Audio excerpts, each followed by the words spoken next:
एक भाजीवाला दररोज आमच्या घरी भाजी घेऊन यायचा आणि रोज तो मला गाजर द्यायचा आणि बोलायचा, "मॅडम, हे खाल्ल्याने तुम्हाला मूल होईल." माझ्या लग्नाला 15 वर्ष झाली होती, परंतु अजूनही मला मूल बाळ झालं नव्हतं.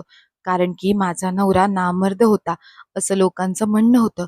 परंतु मला माहीत होतं की त्याचं माझ्यावर खूप प्रेम होतं. जेव्हापासून मी त्या भाजीवाल्याकडून तो गाजर घेऊन खायला सुरुवात केली होती, माझा नवरा माझ्यावर अजूनच प्रेम करू लागला होता. परंतु त्याची फक्त एकच सवय जी चांगली नव्हती, की तो रोज रात्री माझ्या डोळ्यांवर पट्टी बांधायचा. मला हे सगळं खूप विचित्र वाटायचं. परंतु त्याने मला त्याची शपथ दिली होती. त्याने मला शपथ दिली होती, की मी त्याला त्याबद्दल कधीही काहीच विचारणार नाही. माझं देखील माझ्या नवऱ्यावर खूप प्रेम होतं. त्यामुळे मी देखील त्याला त्याच्यावर एकही प्रश्न देखील विचारला नाही. दिवसभर तो घराच्या बाहेर असायचा. परंतु रात्री जेव्हा तो खोलीत यायचा, तेव्हा माझ्या डोळ्यांवर पट्टी बांधायचा. तेव्हा मी खूप हैराण व्हायचे. परंतु मी शांत होते, कारण की नवऱ्याने मला त्याची शपथ घातली होती. मी माझ्या नवऱ्याचं कोणत्याच म्हणणं टाळू शकत नव्हते. माझं शिक्षण पूर्ण झाल्यानंतर मला नवऱ्यासोबत, सासरच्या लोकांसोबत कसं वागायचं, घराचं काम कसं करायचं, एकंदरीतच लग्न झाल्यावर कसं वागायचं, कसं नाही वागायचं, हे सर्व काही शिकवलं गेलं होतं. त्यामुळेच मी सर्वांचा योग्य तो मान-सन्मान करायचे. परंतु लग्नाला 15 वर्ष होऊन देखील जेव्हा मला मूलबाळ झालं नाही, तेव्हा माझी सासू माझ्याकडे विचित्र नजरेने पाहू लागली. मला माझ्या सासूची खूप भीती वाटायची. जर ती मला मी वांज आहे असं बोलू लागली, तर मग माझी काय इज्जत राहील? त्यामुळेच मी सासूला खूपच घाबरून वागायचे. परंतु जेव्हापासून मी त्या भाजीवाल्याकडून भाजी घ्यायला सुरुवात केली होती, तेव्हा तो मला नेहमी विचारायचा, की "तुम्हाला अजून मूल का झालं नाही?" त्यावर मी त्याला देवाचीच मर्जी असं म्हणून त्याचं ते बोलणं टाळायचे. आणि तसंही हे सगळं देवाच्या हातातच होतं. यामध्ये मी आणि माझा नवरा काहीही करू शकत नव्हतो. त्या दिवशी त्या भाजीवालेने मला एका कोपऱ्यात नेलं आणि म्हणाला, "मॅडम, तुम्हाला कदाचित माहीत नाही, नक्की तुमच्यावर कोणीतरी वाईट सावली असेल. नेहमीच असं लग्न झालेल्या स्त्रियांवर लग्नानंतर अशी वाईट सावली पडते. त्यामुळे त्यांना मुलं होत नाहीत. माझ्याजवळ एक अशा गाजराची बाग आहे, जो गाजर वयाने जास्त असलेल्या स्त्रियांना जर खाऊ घातला, तरी त्या गरोदर होतात." भाजीवाल्याचं ते बोलणं ऐकून मी संशयाच्या नजरेने त्याच्याकडे पाहू लागले. शेवटी हा कोणत्या प्रकारचा उपाय होता? गाजर खाल्ल्यामुळे कधी कोणी प्रेग्नंट होतं का? मला त्याच्या त्या बोलण्यावर अजिबात विश्वास बसला नाही. मी एक शिकलेली मुलगी होती आणि मी त्याच्या त्या बोलण्यामध्ये येणार नव्हते. मी त्याला म्हणाले, की "तू काय मला वेडा समजला आहेस का? की ज्यामुळे मी तुझ्या त्या बोलण्यावर विश्वास ठेवेन? जर माझ्या सासूला याबद्दल समजलं, तर ती माझ्या नवऱ्याला सांगून मला घटस्फोट द्यायला सांगेल. आधीच ती माझ्याकडे एका वाईट नजरेने पाहते.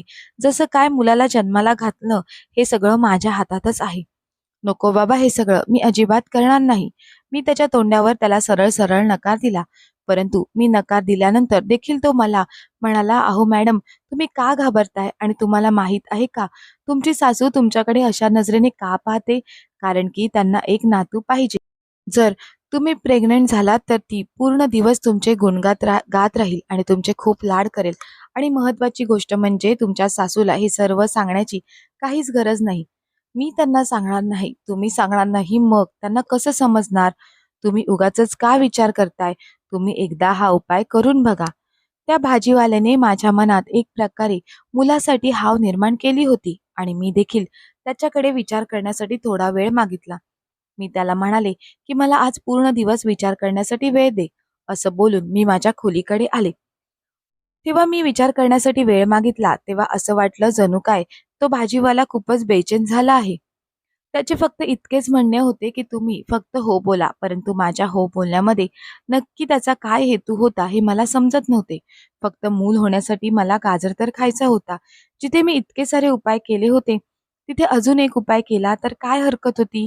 म्हणूनच मग मी दुसऱ्या दिवशी त्या भाजीवाल्याला मला गाजर देण्यास सांगितले. त्यामुळे भाजीवाल्याच्या चेहऱ्यावर एक वेगळीच चमक आली. त्याच्या चेहऱ्यावर एक विचित्र हसू आलं, जे मी पाहिलं होतं. मी त्याच्या बोलण्याला होकार दिला होता, कारण की मला देखील मूल पाहिजे होतं. आता मी सगळ्यांपासून लपून त्याने दिलेला तो गाजर खाऊ लागले. जसा तो भाजीवाला भाजी देण्यासाठी यायचा, तेव्हा तो मागे पुढे पाहायचा आणि जेव्हा कोणीही त्याला दिसायचं नाही, तेव्हा तो लगेचच माझ्यासमोर तो गाजर ठेवायचा. जो गाजर मी माझ्या खोलीमध्ये आणून लपून-छपून खायचे. परंतु जेव्हापासून मी त्या भाजीवाल्याकडून तो गाजर घेऊन खायला सुरुवात केली होती, तेव्हापासून माझ्या शरीरात खूपच ताकद वाढली होती. मला स्वतःच्या शरीरात एक वेगळीच ताकद जाणवत होती. मला माझ्या शरीरात होणारे बदल जाणवत होते. मला असे वाटत असायचे जसं काही माझी सासू माझ्यावर नजर ठेवून आहे. त्या दिवशी जेव्हा तो भाजीवाला मला गाजर देत होता, तेव्हा मी मागे वळून पाहिले. तेव्हा समोरच माझी सासू उभी होती. ती मला अगदी एकटक पाहत होती. सासूला असे मागे उभे असलेलं पाहून मी खूपच घाबरले. भीतीने मला घाम फुटू लागला. तिने तिच्या पदराने माझ्या ओठावर लागलेलं काहीतरी साफ केलं आणि म्हणाली, "सुनबाई, जर तुला गाजर एवढाच आवडतं तर आतमध्ये जाऊन खा. असं एखाद्या आगाशाप्रमाणे इथे खायची काय गरज आहे? तुझ्या आईने तुला असे संस्कार दिले आहेत का? आता माझं तोंड काय बघतेस? जा आतमध्ये जा आणि जेवण बनव." माझी सासूने सगळं रागाने मला सांगितलं होतं आणि तिचं ते बोलणं ऐकून मला अंदाजा आला होता की सासूला समजलं आहे की मी भाजीवाल्याकडून गाजर घेऊन खाते. मी लगेचच माझ्या सासूबाईंची माफी मागितली आणि जेवण बनवण्यासाठी किचनमध्ये निघून गेले. परंतु सासूच्या आता बोलण्यामुळे माझ्या चेहऱ्यावरचा रंग उडून गेला होता. ज्यामुळे नक्कीच मला असे वाटत होते की सासूला याचा अंदाजा आला असेल की काहीतरी गडबड नक्कीच आहे. मी काहीतरी तिच्यापासून लपवते. मी विचार केला होता की आज नंतर परत असं कधीही होणार नाही. मी नेहमी नॉर्मल वागत राहील. माझ्या चेहऱ्यावरून मी अजिबात कोणाला काही जाणवू देणार नाही की मी लपून-छपून काहीतरी करत आहे. आजकाल माझा नवरा सुद्धा मला खूप वेळ देत होता. त्यामुळे मी खूप खुश असायचे. परंतु डोळ्यावर पट्टी बांधल्यामुळे मी लगेचच झोपून जायचे. आता मी सासूने सांगितलेली कामं पटापट आवरत होते. या दरम्यान एक विचित्र गोष्ट घडली. यावेळी सासूने त्या भाजीवाल्याला आमच्याच घराच्या मागच्या एका खोलीमध्ये राहण्यासाठी जागा दिली आणि आता तो रोज सकाळी पहाटेच्या वेळी बाजारात जायचा आणि ताजी भाजी घेऊन यायचा. मला सासूचे ते वागणं थोडं विचित्र वाटलं, परंतु ते त्या गावचे श्रीमंत लोक होते. त्यांचा खूप मोठा वाडा होता, त्यामुळे कधी-कधी खुश होऊन असंच गरिबांवर ते उपकार करायचे. त्यामुळेच मी देखील त्याचा जास्त विचार केला नाही आणि या गोष्टीकडे दुर्लक्ष केले. परंतु मला असे वाटत होते की माझी सासू माझ्यावर नजर ठेवून आहे. मी जिथे कुठे जायची माहीत नाही, माझी सासू त्या जागेवर कशी काय पोचायची? आणि आता सासूबाईंनी भाजीवाल्याला अशी घरामध्ये अचानक जागा का दिली? याचा विचार करून करून माझे डोके दुखायला लागलं. मी त्यामागचं कारण शोधण्याचा खूप प्रयत्न केला, परंतु माझ्या हातात काहीही पुरावा सापडला नाही. माझ्या मनात आता विचित्र विचार यायला लागले होते. आता तर मला असे वाटू लागले होते की भाजीवाला मला एकटक सारखा पाहत आहे. परंतु त्या सगळ्याला मी माझा भास समजायचे. गाजर खाऊन खाऊन मला आता 1 महिना होत आला होता. तेव्हा माझी अचानक तब्येत बिघडली आणि त्यानंतर मला जी गोष्ट समजली ती ऐकून मला माझ्या कानांवर विश्वासच बसत नव्हता. मी देवाचे आभार मानले आणि त्या भाजीवाल्याला एकांतात बोलवून त्याला पैसे दिले आणि त्याचे देखील आभार मानले. मला असं खुश झालेलं पाहून भाजीवाल्याच्या चेहऱ्यावर एक वेगळंच हसू आलं आणि तो मला म्हणाला, "मॅडम, मला पैसे नाही तर मला दुसरं काहीतरी पाहिजे." त्यावेळेला आम्ही इतके खुश झालो होतो की मी त्याला लगेच होकार दिला. मी त्याला म्हणाले, की "तू जे काही बोलशील ते तुला मिळेल. सांग तुला काय पाहिजे?" मी जेव्हा त्याला विचारलं तेव्हा तो विचित्र प्रकारे हसला आणि म्हणाला, "मॅडम, हे सगळं माझ्यामुळे झालं आहे. त्यामुळे मी याची किंमत चांगल्या प्रकारे वसूल करेल. परंतु सध्या तरी तुम्ही मला ते देऊ शकत नाही जे मला पाहिजे आहे. त्यामुळे तुम्ही थोडी वाट पहा. मी स्वतः तुम्हाला मला काय पाहिजे ते सांगेन. आणि हां, एक गोष्ट लक्षात ठेवा. मी तुम्हाला तो गाजर खायला देतो त्यामध्ये कधीही अंतर पडू देऊ नका. नाहीतर तुम्ही तुमच्या होणाऱ्या बाळापासून लांब व्हाल. मी यापेक्षा जास्त काही सांगू शकत नाही." असं बोलून तो शिट्टी वाजवत तिथून निघून गेला. परंतु जाताना माझ्या आनंदामध्ये मिठाचा खडा टाकून गेला होता. आता मी चुकून सुद्धा गाजर खाण्याचं विसरू शकत नव्हते, कारण की मला इतक्या वर्षानंतर हे सुख मिळालं होतं. या आनंदाच्या बातमीमुळे घरामध्ये माझी सासू सर्वांना मिठाई वाटत होती. गरिबांना दान देत होती. वाडा फुलांनी सजवला गेला होता. पूर्ण गावासाठी जेवण ठेवले होते. माझी सासू खूप चांगली होती. मला हे सर्व पाहून रडू येऊ लागलं. कदाचित मी गरोदर असल्यामुळे माझ्या शरीरामध्ये तो बदल झाला होता, ज्यामुळे मी कोणत्याही कारणावरून रडायची आणि कोणत्याही कारणावरून हसायची. शिवाय कोणत्याही कारणावरून रागवायची देखील. याच दरम्यान माझी सासू माझी खूप जास्त काळजी घेऊ लागली.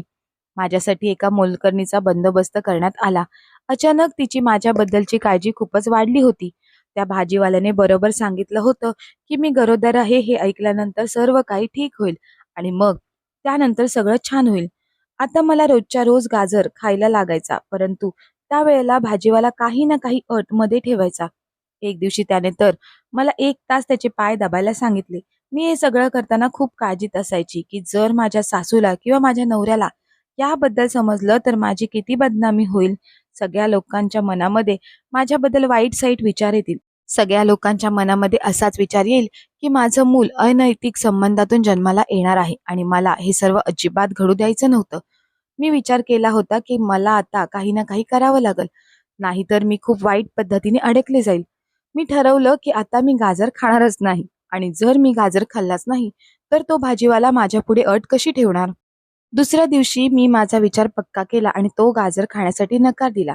तेव्हा तो भाजीवाला टेन्शनमध्ये आला आणि म्हणाला, "मॅडम, माझी अट मान्य करावी लागू नये म्हणून तुम्ही सर्व करत असाल, तर तुम्ही स्वतःचे खूप मोठे नुकसान करून घेताय.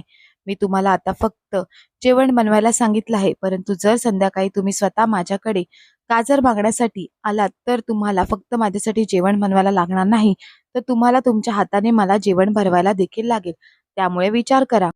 त्याने तर सरळ-सरळ मला धमकी दिली होती. जणू काही त्याला पुरेपूर खात्री होती, की मी संध्याकाळी त्याच्याकडे नाक घासत गाजर मागायला नक्कीच येणार.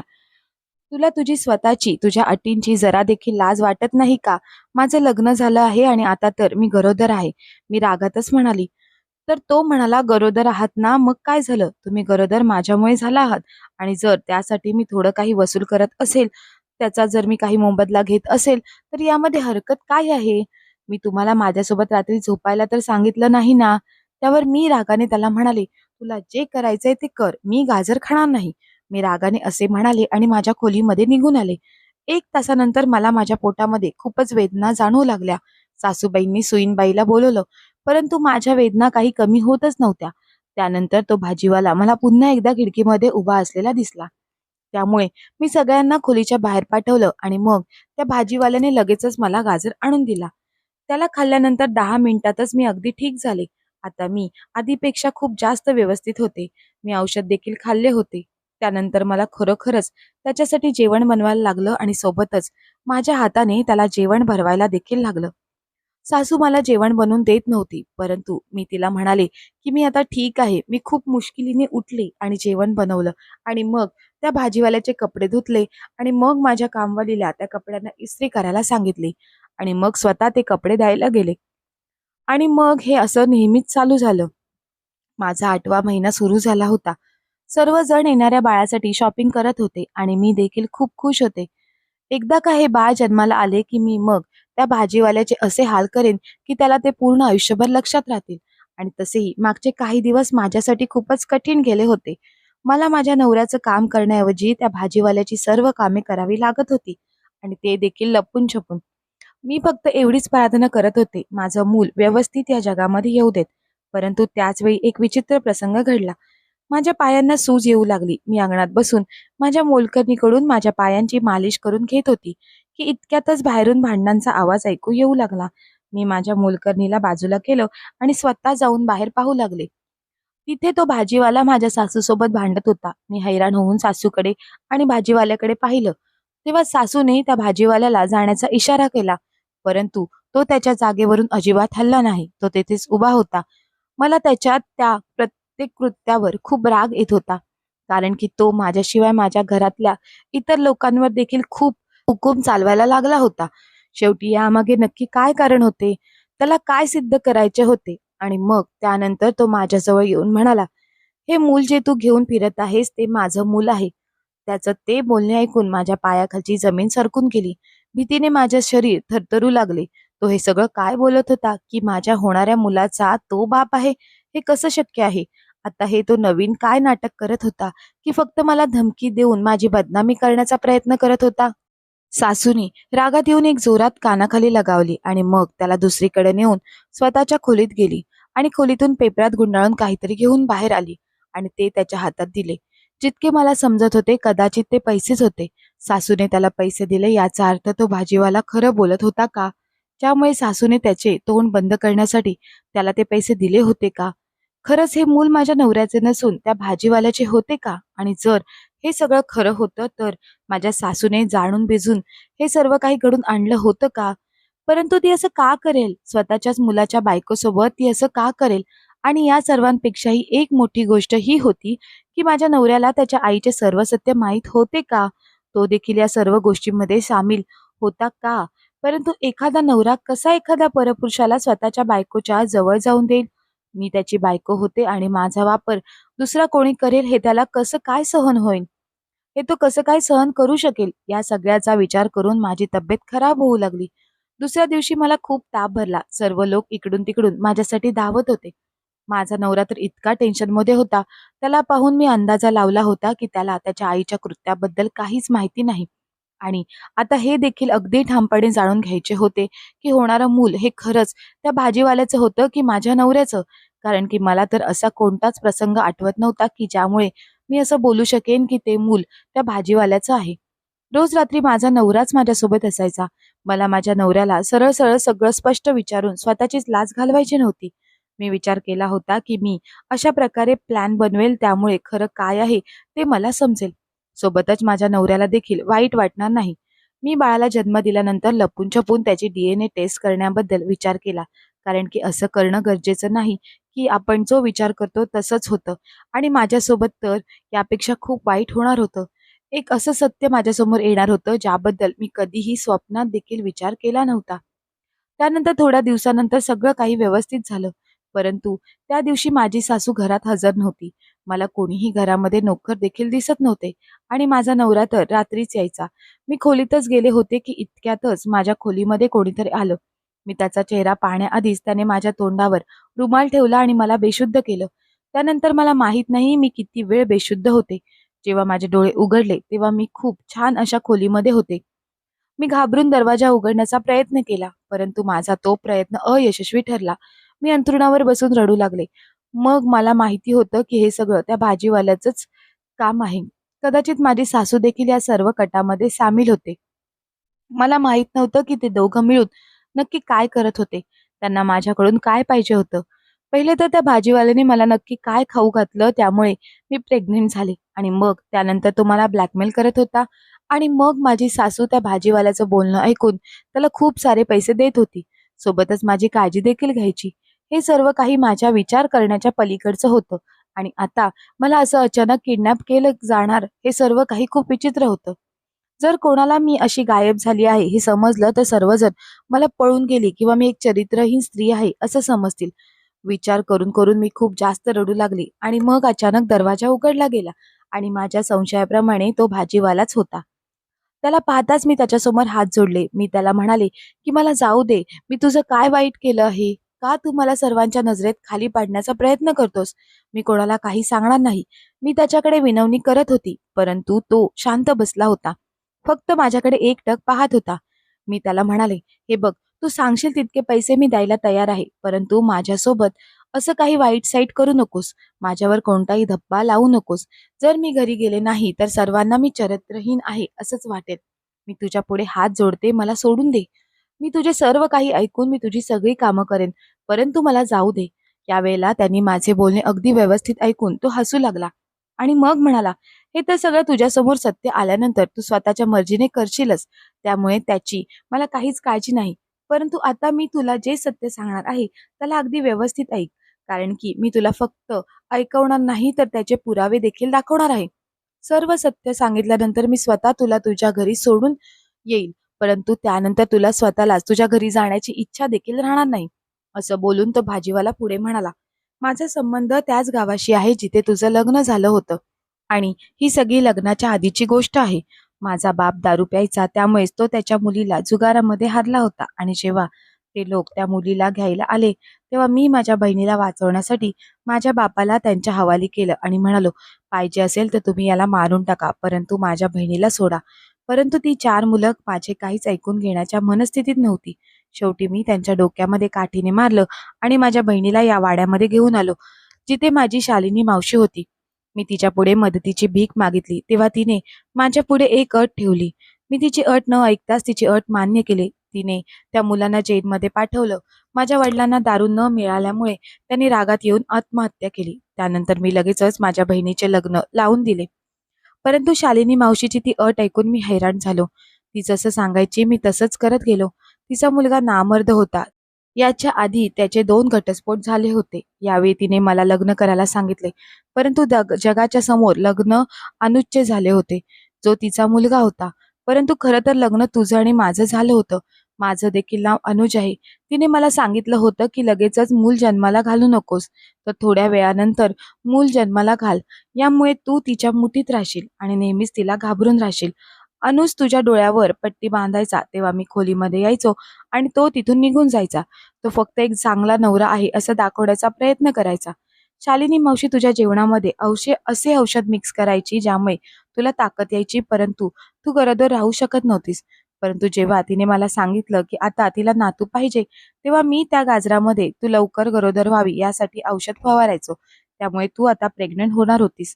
परंतु जेव्हा प्रेग्नंट झाली तेव्हा मी कोणतेही औषध फवारत नव्हतो, जेणेकरून मुलाला काहीही नुकसान होऊ नये. आणि तसंही मला माझ्या मुलाला नुकसान पोहोचून काय मिळणार होतं? त्या दिवशी तू गाजर खायला नकार दिलास तेव्हा मी घाबरलो की माझे हे रहस्य सर्वांसमोर येईल.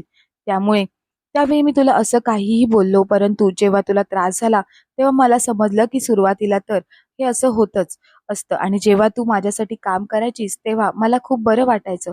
त्या दिवशी मी शालिनी मावशीला सांगितलं, आता मी हे नाटक अजून करू शकत नाही. मला मूल होणार आहे. मला माझ्या बायकोला सगळं खरं खरं सांगायचं आहे, कारण की ती आता माझा तिरस्कार करू लागली आहे, जे मला सहन होत नाही. परंतु तिने पैसे दाखवून मला धमकी दिली, जर तू असं काही केलंस तर ती माझं मूल पाडून टाकेल आणि मुलाला मारून टाकेल. मी आता घाबरलो, त्यामुळेच मी तिथून निघून आलो. परंतु आता तुला तिथेच सोडणे हे एखाद्या धोकापेक्षा कमी नव्हते. त्यामुळेच मी तुला किडनॅप केले. शालिनी मावशी आता काहीही करू शकत नाही. तिला माहीत आहे की मी तुला घेऊन आलो आहे आणि तिला तुझी काळजी नाही. तिला फक्त ते मूल दाखवून हे सिद्ध करायचं होतं की तिच्या मुलामध्ये काहीही खोट नाही. त्या मुलीच वांझ होत्या आणि तिला तिच्या मुलाची इज्जत सर्वांमध्ये साबूत ठेवायची होती. त्यासाठीच तिने सर्व नाटक केले होते. जेव्हा तो शांत झाला तेव्हा मी अगदी निर्जीव होऊन माझ्या जागेवर बसले. माझ्या सासूने माझ्यासोबत किती मोठा खेळ खेळला होता. फक्त तिनेच नाही तर माझ्या नवऱ्याने देखील. परंतु माझा खरा नवरा माझ्या आसपास होता. त्यामुळे मला काही त्रास झाला नाही. आता मला परत तिथे जायचं नव्हतं. परंतु मला त्या मायलेकाचा खरा चेहरा पूर्ण जगासमोर आणायचा होता. मी माझ्या खऱ्या नवऱ्यासोबत शहरात राहत होते. शालिनी मावशी पुन्हा आमच्या जवळ आली आणि काहीही कोणाला न सांगण्याची धमकी देऊन गेली. जेव्हा माझं मूल जन्माला आलं त्याच वेळी मी माझ्या नवऱ्याची आणि मुलाची DNA टेस्ट केली आणि गावाला जाऊन सर्वांना सगळं काही खरं सांगितलं. शालिनीचा खरा चेहरा सर्वांसमोर आणला की तिने कशा प्रकारे तिच्या मुलाचे ते रहस्य लपवण्यासाठी माझ्या नवऱ्याला माझ्यापासून लांब ठेवले आणि जर यामध्ये काही वाईट झालं असतं तर मी स्वतःला कधीही माफ करू शकले नसते. सर्व लोकांनी शालिनीवर थुतू केली आणि तिच्या मुलाला देखील खूप काही वाईट साईट बोलले. नाईलाजास्तव त्या दोघांनीही ते गाव सोडावे लागले. आता मी आणि माझा नवरा त्याच वाड्यात राहतो. आम्ही दोघं आमच्या आयुष्यात खूप खुश आहोत. माझ्या नवऱ्याने हे सर्व त्याच्या बहिणीचा जीव वाचवण्यासाठी केलं होतं. त्यामुळेच मी त्याला माफ केलं आणि तो तर नेहमीच माझ्यासोबत असायचा. तुम्हाला काय वाटतं की शालिनीने तिच्या मुलाचे ते रहस्य लपून माझ्यासोबत इतका घाणेरडा खेळ खेळून योग्य केले का?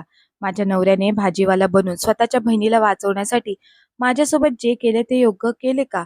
मी त्याला माफ करून योग्य केले का, की मला त्याला सोडून द्यायला पाहिजे होते? तुम्हाला काय वाटतं? तुमचं मत कमेंट्स करून नक्की कळवा. मित्र आणि मैत्रिणींनो, तुम्हाला जर का ही गोष्ट आवडली असेल तर गोष्टीला लाईक करा, शेअर करा आणि अशाच नवनवीन गोष्टी ऐकण्यासाठी आपल्या चॅनलला सबस्क्राईब करायला मात्र विसरू नका. धन्यवाद.